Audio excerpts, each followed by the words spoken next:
Entendes o que estás lendo? O podcast que te leva através das páginas da Bíblia. Livro por livro. Capítulo por capítulo. Uma exposição bíblica emocionante. Aperte os cintos e embarque comigo nesta viagem.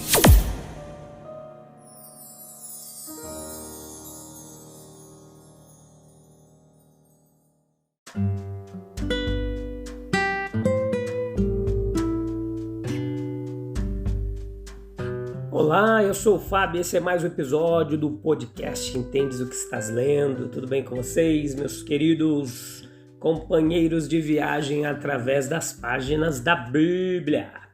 Hoje, Êxodo capítulo 31, estamos no episódio de número 249 dessa terceira temporada.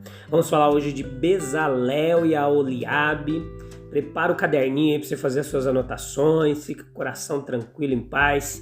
Leia o capítulo 31 do livro de Êxodo, corre para cá e vamos juntos aprender mais um pouco da palavra de Deus. Temos aprendido bastante, hoje vamos aprender também sobre esses homens que Deus os dotou de sabedoria, conhecimento e dons para eles desempenharem as obras que Deus havia designado para eles. Então é isso. Não sai daí, fica aí até o finalzinho, hein? Então o chamado desses dois artesãos para o trabalho do santuário e a declaração a respeito de Bezalel, de que Jeová o havia enchido com o Espírito de Deus, em sabedoria, em entendimento, em conhecimento, em perícia, habilidade para trabalhos artísticos de todo tipo. É isso que nos diz a Escritura. Isso sugere várias lições importantes. A lição geral é que quando Deus tiver qualquer trabalho importante que possa ser feito, seja na igreja, no estado, na sociedade, na família, Ele jamais deixará de levantar no devido tempo, na hora certa, chamar pelo nome os indivíduos necessários para realizar essa obra. Então, veja que a escola de treinamento preparatório desses indivíduos pode estar muito distantes do cenário de seus futuros trabalhos. Bezalel e Aholiabe foram treinados no Egito.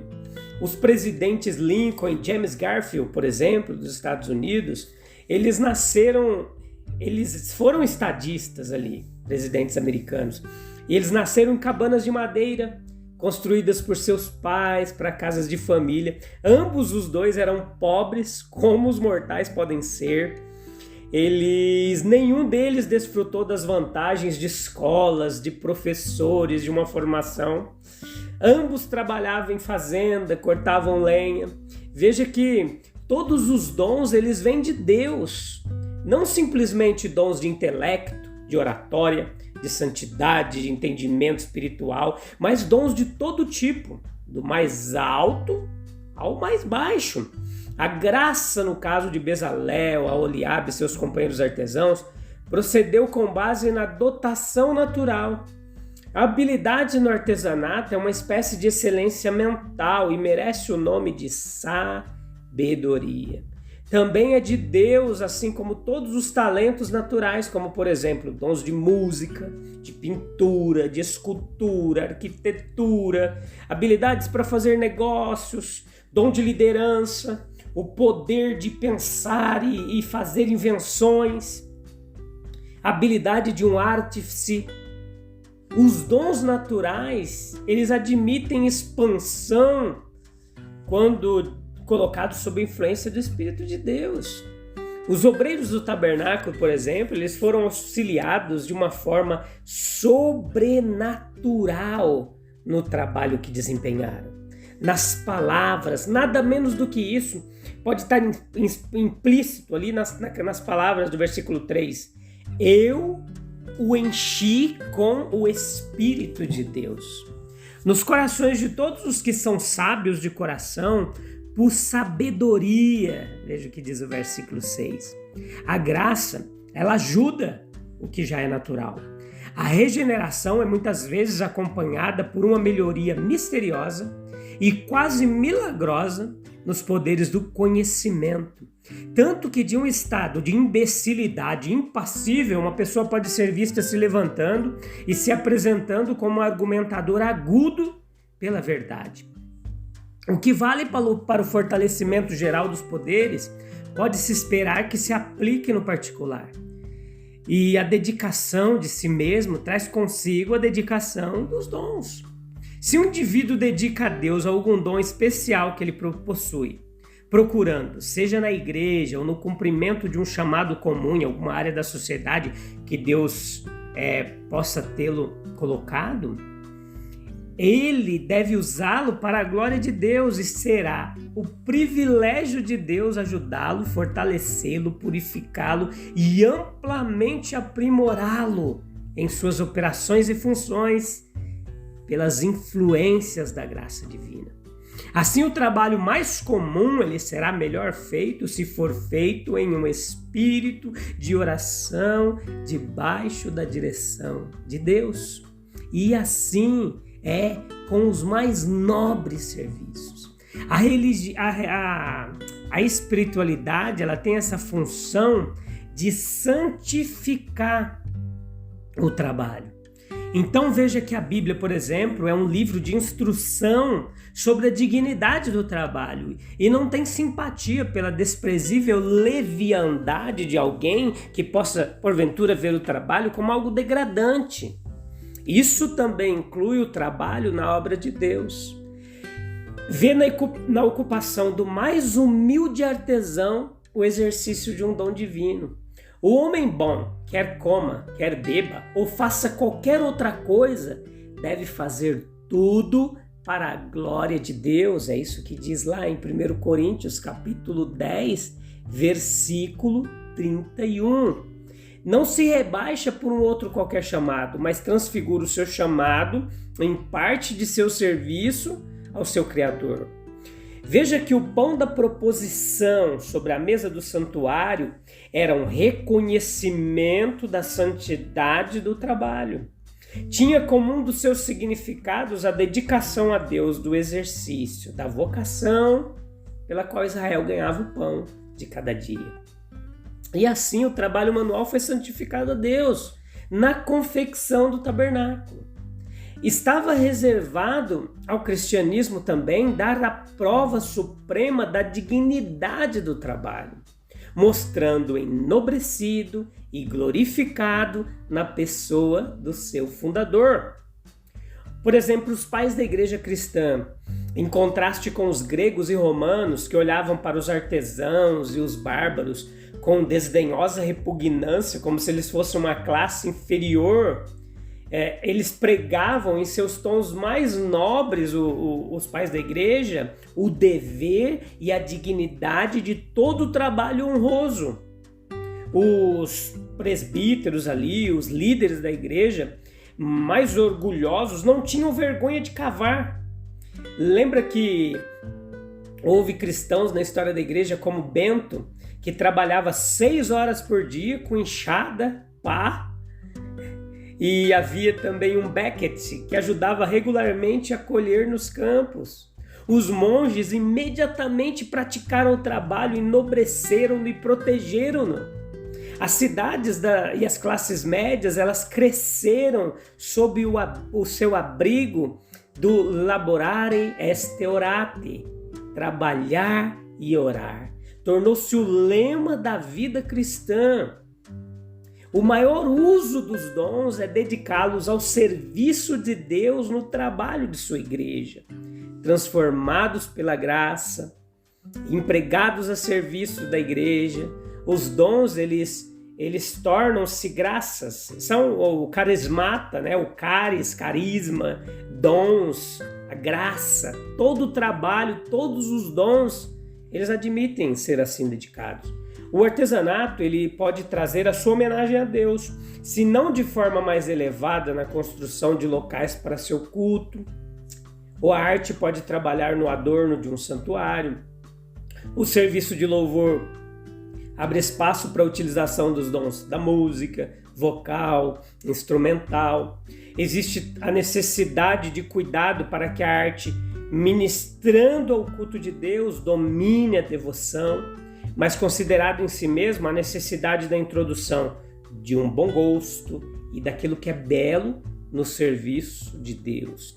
É justo que o doador de dons seja servido com o melhor que nossos dons podem oferecer. Chamados terrenos, eles podem ministrar ao reino de Deus de outra maneira, trazendo seus ganhos legítimos ou colocando-os aos pés de Cristo. Mas além de tudo isso, a consagração particular e privada de presentes, de dons a Deus, como no caso de Dorcas, fazendo casacos e roupas para os pobres, em Atos 9:39 nós vemos essa referência, também pode ser feito, né? Existem várias formas de servir com o nosso trabalho. E as lições ensinadas a nós outros, elas são as seguintes, anota aí. Primeiro, os dons são todos iguais, mas Deus pode usar todos de diferentes formas. Segundo, alguns são feitos para liderar, outros para servir e seguir na obra do reino de Deus. Nós glorificamos mais a Deus quando nos contentamos sem ambição em ocupar o nosso próprio lugar e quando não invejamos os dons maiores dos outros. O mais humilde é necessário também. Bezalel mal poderia ter dispensado os artífices que trabalhavam com ele. E a Oliabe também, com os que estavam ali ao seu lado. Eles, por sua vez, precisavam das mentes mestras, dos líderes para dirigi-los.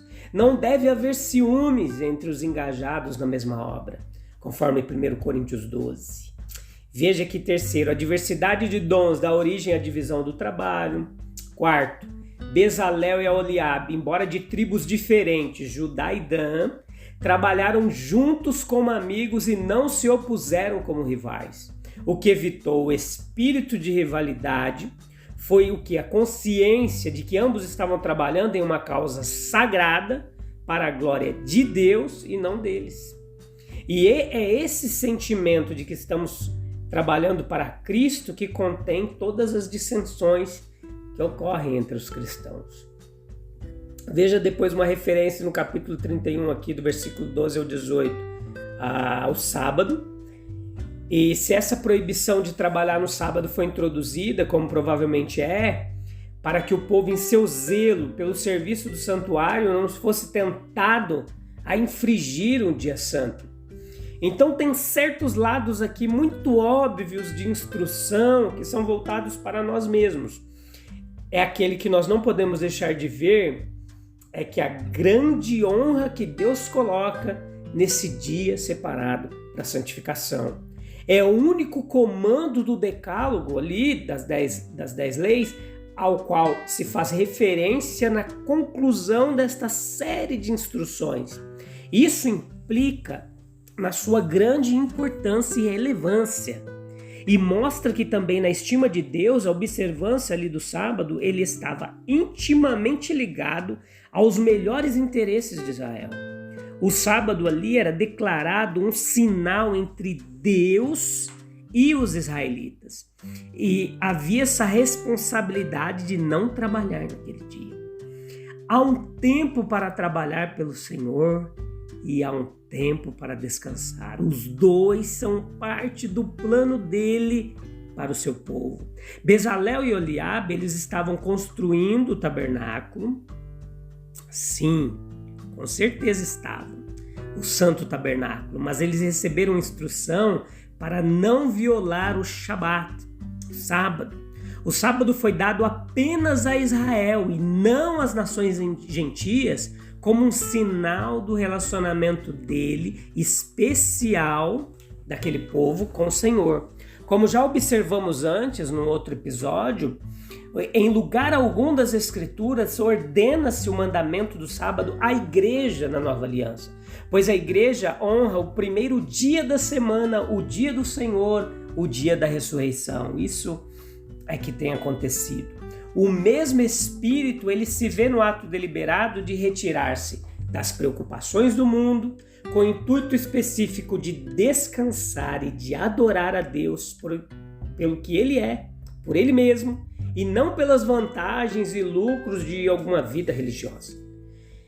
é um dia para um encontro marcado com Deus. E se alguém pensa que alguém ditado por sua ganância, ambição, ainda por seu desejo de conforto e de conveniência, pode sobrepujar isso, mostra claramente que está pondo Deus em segundo plano.